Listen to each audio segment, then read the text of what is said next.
Well, welcome to the Infrastructure Podcast. My name is Anthony Oliver. Today we're going to talk about the challenge of designing infrastructure for people. Now, in particular, we're going to focus today on the architectural challenge of the Crossrail project, the multi-billion pound scheme which, after decades of planning and construction, has given London the new Elizabeth line.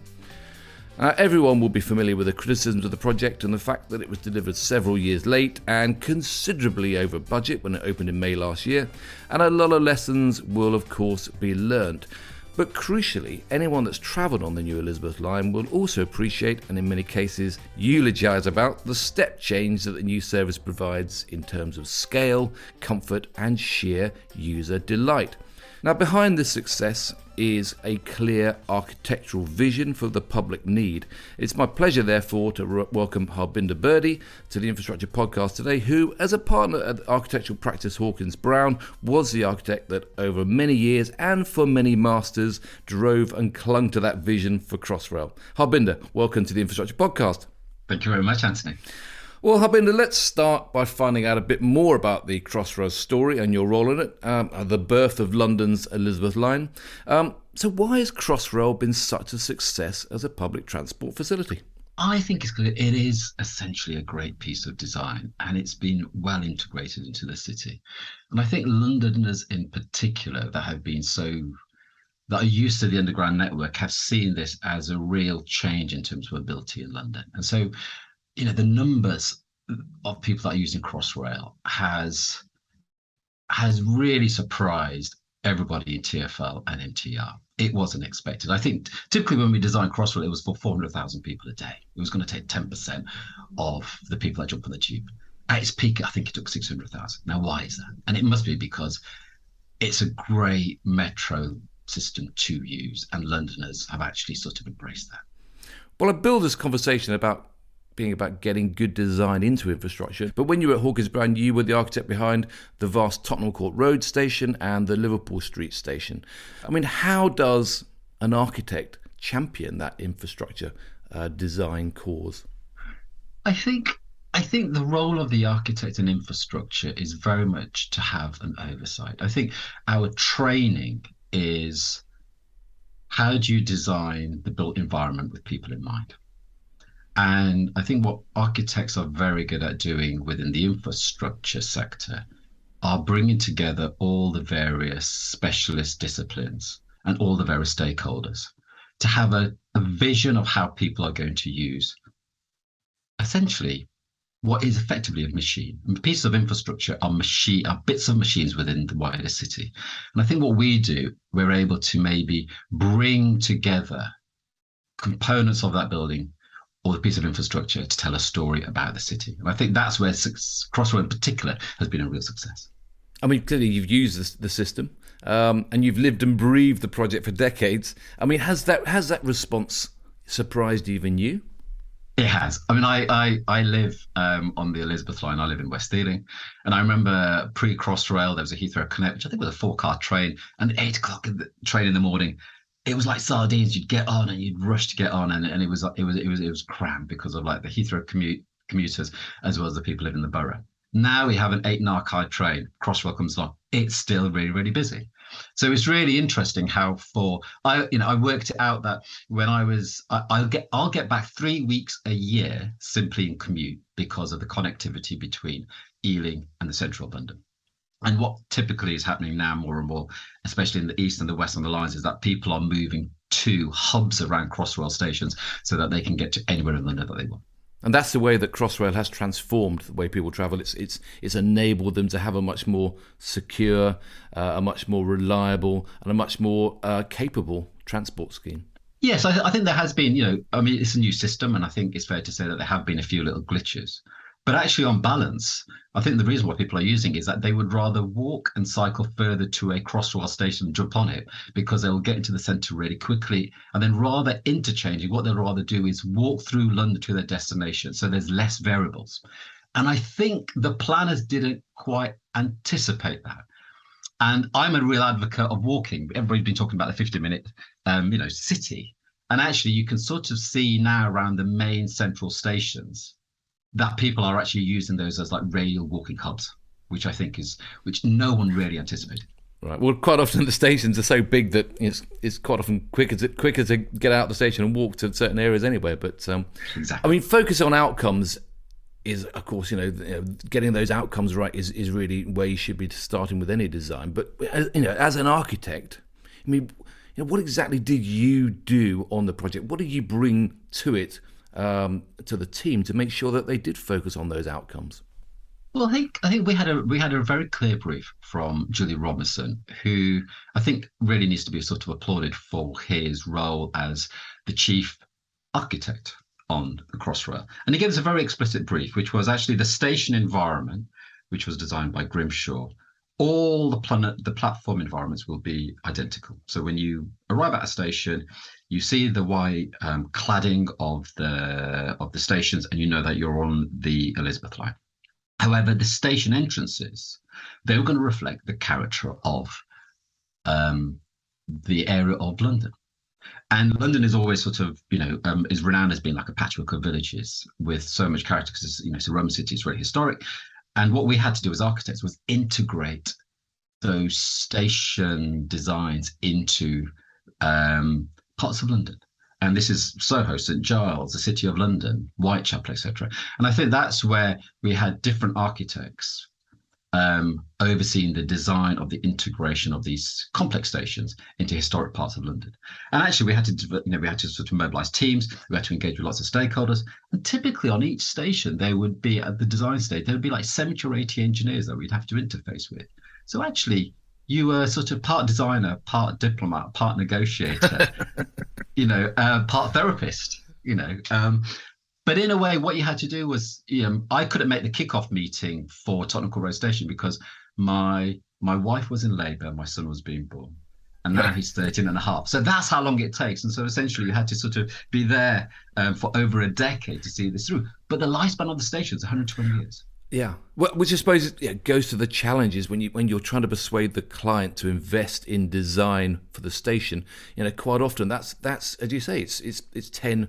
That outcome is 10 or 13 years ahead. I mean, how do you make that case? Because at the start of any project, a project like Crossrail is trying to work out how to build tunnels, how to build bits of concrete.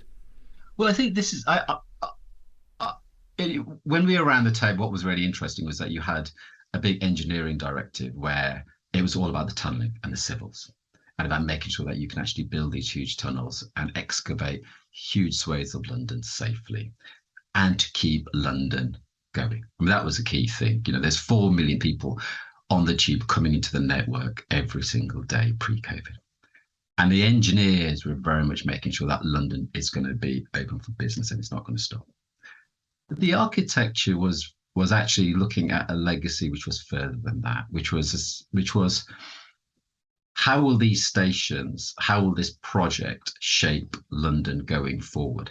When Bazalgette first designed the sewers for Tideway, the population of London was 1 million, but he designed it for 2 million. London now is 8.5 and it's anticipated to be 11 million.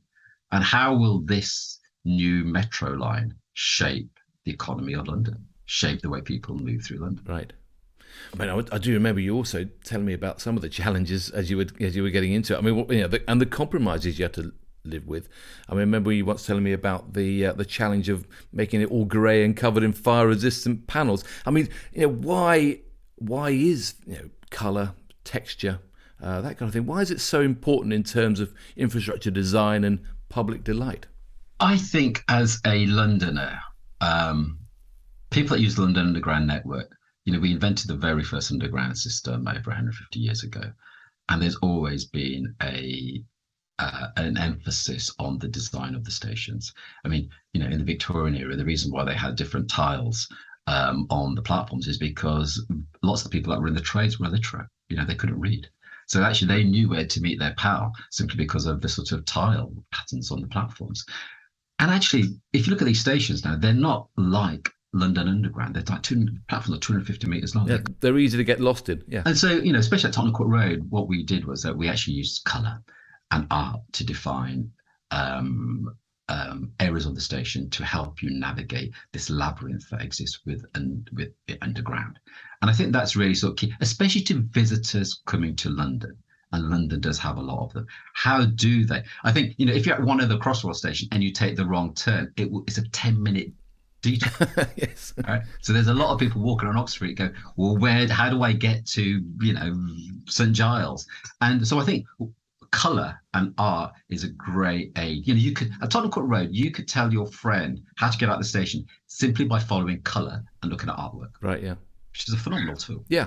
Well, let's talk about you for a moment, Harbinder. I mean, you're an architect, you've got the polo neck jumpers, you've got the cotton jackets and the flowery shirts. I mean, what attracts you, I paraphrase, what attracts you to the grubby world of largely unseen infrastructure rather than the glory of high-profile buildings? I think deep down, there is something quite humbling to be able to design something for everybody, for people of the city. Maybe it's deep down is a socialist in me, but there is something that if you're going to sort of sweat and toil over something, then wouldn't it be great to design something that everybody can use? So it's, you're designing something that is completely inclusive. And actually what is really interesting and what's nice about infrastructure in this country, a lot of it's paid for by the public purse, is it has to be robust. So that means you have really good high specs and you're able to design something well, because essentially we're designing a piece of infrastructure that needs to operate, function, and requires the least amount of maintenance. Right. And the role of the architect is for it to bring delight and joy, right? And for people to actually remember which bit of their city they're in because of the infrastructure that they used. Yeah. And of course you did that on the Tideway, the Thames Tideway project, where you were involved in the public realm there. Again, it's not necessarily to do with the infrastructure, but it's about making it fit in the lives of the people through which it passes. Exactly. And Thames Tideway Tunnel, I was the principal architect that took the DCO, the Development Consent Order, from Tideway and developed the central section. And it is a real honour to design a piece of public realm that is an extension to Bazalgette Sewer. And it'll be in the River Thames. And what was interesting is that so many people even now don't realise what this project is. These are piazzas in the Thames. These are pieces of public realm that are free for all, located in the River Thames. People still don't know that that's happening. Yeah, and of course, if you go down the embankment on the Thames, that was the result of the Bazalgette Sewer experience. So that whole bit of public realm, it's the modern day version of that. And of course, fast forward though, you're now reviewing the designs on the HS2 project. How's that getting on? It's fine. I think it's fair to say that what everybody really wants is for the government just to press the button and keep it going. It's fair to say that the longer you leave infrastructure, the chances are the more it's going to cost. And I've been on the HS2 design review panel. There's 40 independent panel review members, and I'm one of the 4 architects that review designs. And I've reviewed several of the depots, the structures, as well as Euston Station. And it's interesting because I think with engineers have a Cat 3 check. So you'll design something, then an independent engineer will go through the calcs to make sure that it works. Architects don't have that. Right. And I think what's really interesting is that with HS2, what they've said is that this design is of such importance that we want an independent panel to review the designs as they evolve. And it's been a fantastic experience because it's very sort of collaborative, and it's really being sort of open with the wider team in terms of how we collectively can make these projects better. And that makes sure the client is focused on design from day one. Yes. I hear you've been recently asked to take on the design champion role at the ICE, the Institution of Civil Engineers, a home of civil engineering. What's that all about? What's your role there? Well, it's a new legislation that's been mandated by the National Infrastructure Commission. So this has been sponsored by the government. And what they've said is that every major project, design is so important, every major project in the UK has to have a design champion at a senior level to be instrumental in the outcome of the project. And that person will typically be sitting at board level. And that came into force in September 21. What I've been asked to do is write the job description for that individual, which will involve interviewing 30 of the directors of the major organisation of projects in the country, to hear from them, a bit like this podcast really, how do they see the value of design? How can it be implemented in major projects? And I think that's an an excellent initiative. I'm a fellow of the RIBA, but I'm also a fellow of the ICE, but I'm a chartered architect. And I think one of the things that I'm very keen on doing is to motivate engineers to be able to have that dialogue regarding good design outcomes and creativity in major projects. Which goes back to the premise of this podcast, which is creating infrastructure which is designed for people. I mean, why, for engineers, is that so often missed? I would say, why is it missed? I mean, I wasn't trained as an engineer, but it'd be really interesting to take the curriculum of all the teaching that is taught at universities and engineering schools and to see how many modules were there in there on art, architecture, psychology, anthropology. Because engineers have, my father is a bridge designer, a civil engineer, and now he's a local politician. So he went from designing structures to now just engaging with people all the time because that's his passion. Right. And actually, engineers have that passion for people. But I do think that that connection between the bit of the city that they're designing and how it serves and engages and inspires people, I think is a really important one. And that's where I think the architect is trained to think in that way. But I would advocate for more engineers to be able to take on that mantle. Do you think also there's a feeling that good design costs more or takes longer? I would say if anything, it would over the lifestyle of a project, it would cost you less. I mean, look at the iPhone. You know, for £700-800, you've got the world at your fingertips in a phone. You use it heavily, so it's a phenomenal investment. I mean, it'd be interesting now that Crossrail is taking so many more people over its lifespan of 120 years. Is it worth 19 billion? It's probably a bargain. It's an absolute bargain. Why? Because it was designed so well. So look at the return. It would be phenomenal. So I think good design, to invest in good design, makes a project cheaper because more people use it, high utilization. And what you're saying is that the teaching of design, particularly in the engineering field, is perhaps overlooked or underinvested. Is that something which you think that the role at the ICE might take a stand in trying to turn that around? I think it should. And I know that the ICE at the moment has many groups within the ICE that are looking at innovation, CPD, outreach. I had a couple of weeks ago, I sat down with the ICE president's future leaders. There's 7 of them, and I had a 2-hour conversation where I talked about everything from like architecture and engineering, and it was phenomenal. But they were truly sort of inspired. I mean, these are like fantastic young talented engineers that are going to go out there and shape the world. They're going to be sort of like the next Andy Mitchells. But it was interesting because what they were really interested in was empathy. How do you understand the user? That's what they really, really craved. So I think we have a generation coming through, whether we like it or not, we'll do it anyway. But of course, the generation coming through is also very, very familiar with digital technology, and that as a design tool is now ubiquitous in the design and delivery of infrastructure. I mean, does that make good design more or less likely? I'm not that I'm a cynic, and I've got to be really careful what I say here because the world is always talking about digital twin. I mean, my son next door, spends far too much time on Minecraft. He's already creating these digital worlds, and he says to me, "Dad, the Minecraft world is better than the Minecraft park is better than the real park. Why should I go out?" And it's an interesting point, but the reality is, and maybe it's me sort of neglecting my son as a father, but what's interesting is that people live in the real world; they don't live in the digital world. And actually, someone still has to make the digital twin, and I would say you use the digital as a tool.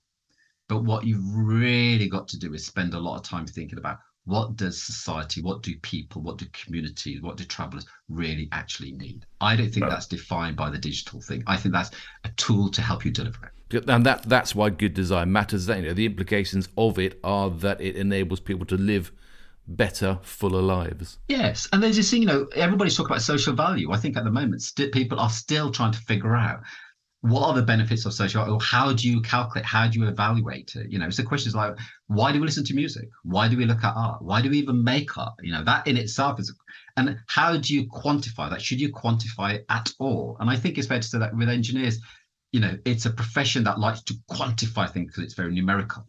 But actually, there's a whole part of being human which is unquantifiable.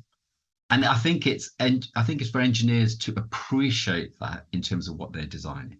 And I think that's when it gets really quite interesting intellectually. Okay.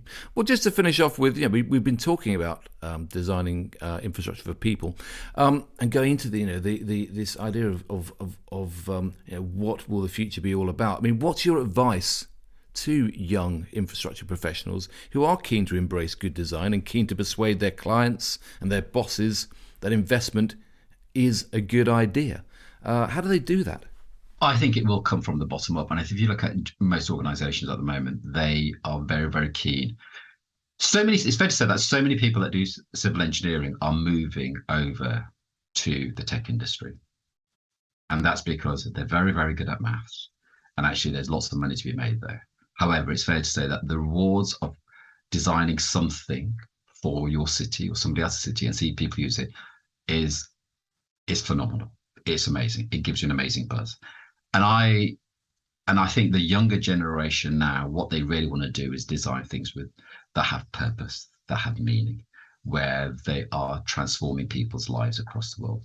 And I think engineers have a phenomenal opportunities. If you look at sort of like the carbon zero agenda, etc., people migrating to major cities, densification, increases of population, there are so many opportunities where young engineers are able to shape the lives of people for the better. I think we're in a golden era. Great. Well, I think that's a great place to finish it, and I hope that you are successful in your endeavours to try to get that design really embedded into the future of infrastructure. Harbinder, thanks so much for joining me today on the Infrastructure Podcast. Thank you, Anthony. Well, great. As I say, that's all we've got time for today, and I hope you enjoyed that quick romp through the issues around design. But we've got more in the pipeline from the Infrastructure Podcast and far more guests to talk to as we continue to probe the big issues faced across the sector.